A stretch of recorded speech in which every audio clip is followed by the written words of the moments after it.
ایک بندہ مجھے حویلی میں ملا ڈیرہ غازی خان سے آیا تھا حویلی میں.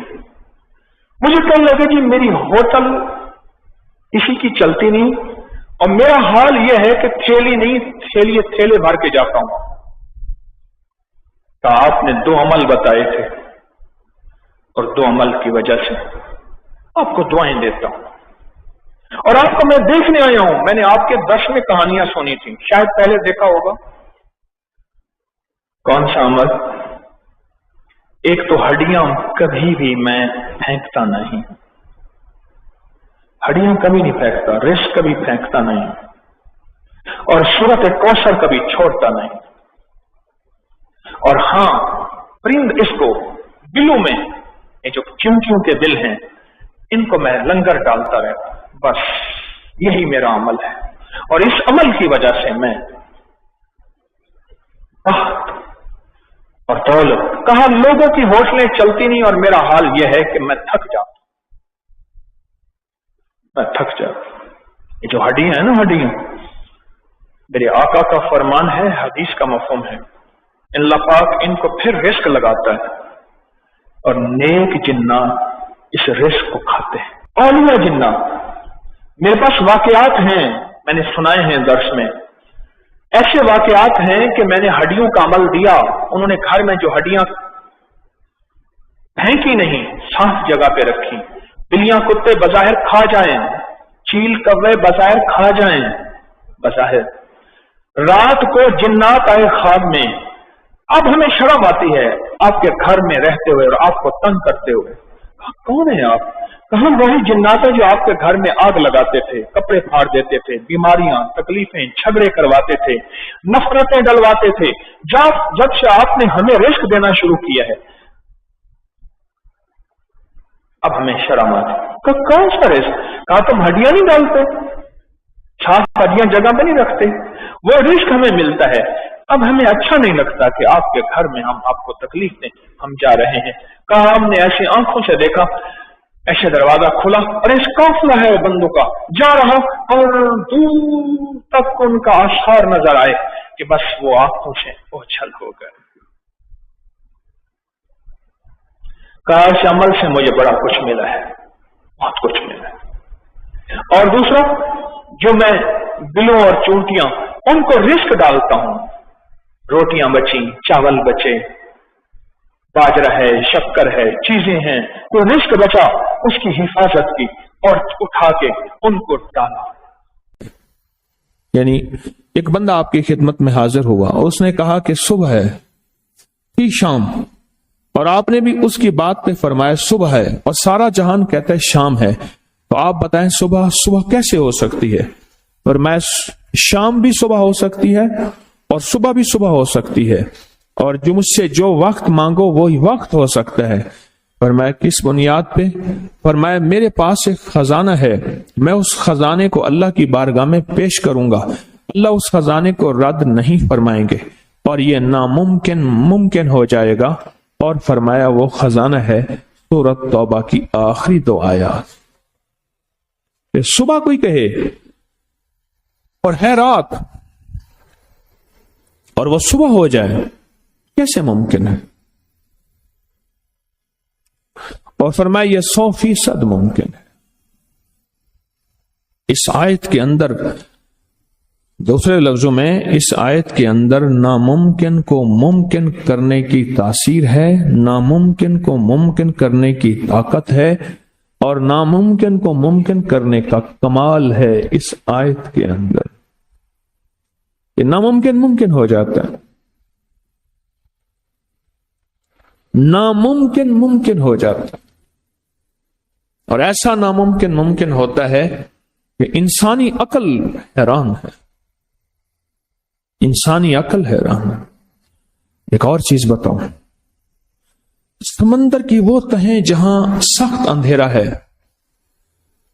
ابھی کہنے لگے وہ جو جہاز ٹوٹ گیا تھا اس کو چیک کرنے کے لیے کچھ لوگ گئے آبدوز میں, آبدوز پھٹ گئی, مر گئے. وہ گہرا اندھیرا اور گہرے اندھیرے میں چٹانیں اور پہاڑ ہے, اور آپ کی سائنس کہتی ہے پہاڑی سلسلہ سب سے بڑا خود سمندر میں ہے. یہ جتنے پہاڑی دیکھ رہے ہیں، کیٹو ہیں، سب کچھ ہے، یہ تھوڑے ہیں، اس سے کہیں زیادہ پہاڑی سلسلہ خود سمندر میں ہے. خود سمندر میں ہے پہاڑی سلسلہ، خود سمندر میں. جو سمندر کے اندر مخلوق رہتی ہے، جو سمندر کے اندر مخلوق رہتی ہے، وہ کہاں سے کھاتی ہے، کہاں سے پیتی ہے، کہاں سے جاگتی ہے، کہاں سے زندگی کا سوال کرتی ہے اور سانسیں لیتی ہے. نیچے سانس کہاں سے آتی ہے؟ کہا کہ 11 کلومیٹر نیچے تک تو گہرائی ہے، اس سے بھی اگلی گہرائی ہے. 11 کلومیٹر سمندر، وہاں مخلوق رہتی ہے اور وہاں ان کو آکسیجن، سانس، زندگی سب کچھ ملتا ہے. کہاں سے ملتا ہے؟ ابن عربی فرماتے ہیں، شیخ محی الدین اکبر ابن عربی ارطغرل کے مرشد، وہ فرماتے ہیں کہ اس تہ میں رہنے والے کو، اس تہ میں رہنے والوں کو اللہ جل شانہ نے ایک وظیفہ دیا ہوا ہے. مینڈک کا اپنا وظیفہ ہے، شیر کا وظیفہ بظاہر ہم کہتے ہیں شیر دھاڑ رہا ہے، لیکن یہ ذکر کر رہا ہے.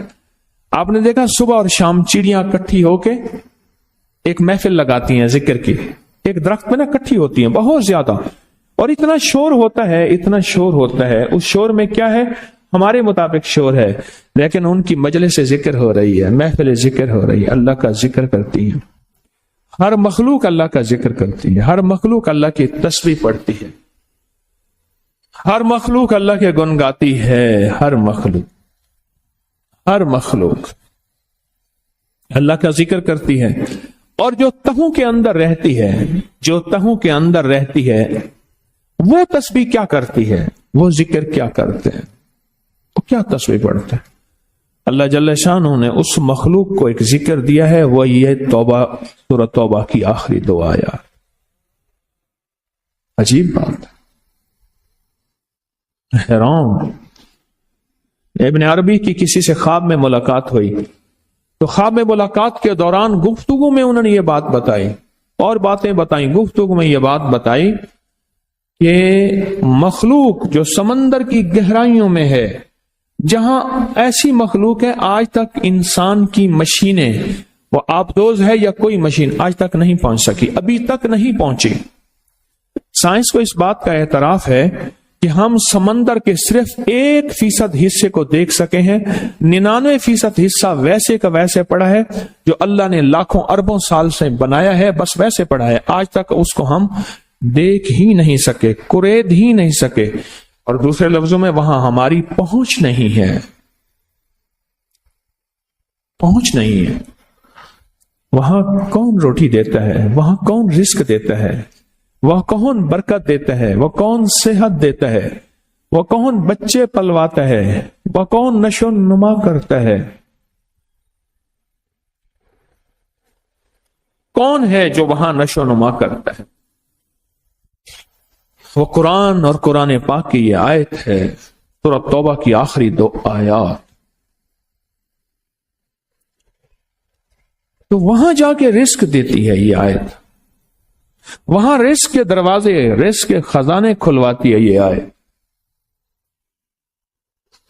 اور کیسے آتے ہیں؟ فرمایا کہ وہاں کی مخلوق، اس کے حروف بکھرے ہوئے ہیں، وہاں چھوٹی بڑی چٹانیں ہیں، اس کی مخلوق حروف بکھرے ہوئے ہیں. اللہ نے ہر چٹان پہ ایک حرف لکھا ہوا ہے. مثلا لقد جاءکم رسول، لام ایک جگہ لکھا ہے، کاف ایک جگہ لکھا ہے، دال ایک جگہ لکھا ہے، رے را ایک دفعہ لکھا ہے، سین سا ایک دفعہ لکھا ہے، واو وا ایک دفعہ لکھا ہے، لام. یہ حروف لکھے ہوئے ہیں. اور مخلوق کیا کرتی ہے؟ سارا دن ان پہاڑوں میں سے اپنی مرضی کا ذکر رزق کھاتی ہے. ہر حرف سے ایک علیحدہ رزق ملتا ہے، ہر حرف سے ایک علیحدہ نعمت ملتی ہے، ہر حرف سے ایک علیحدہ ذائقہ ملتا ہے، ہر حرف سے ایک علیحدہ چاشنی ملتی ہے، ہر حرف سے ایک علیحدہ ٹیسٹ ملتا ہے. اور ہر حرف کی جو رزق ہوتا ہے اس کی شکل منفرد ہوتی ہے. جیسے موسیٰ علیہ السلام کو من و سلوہ ملا،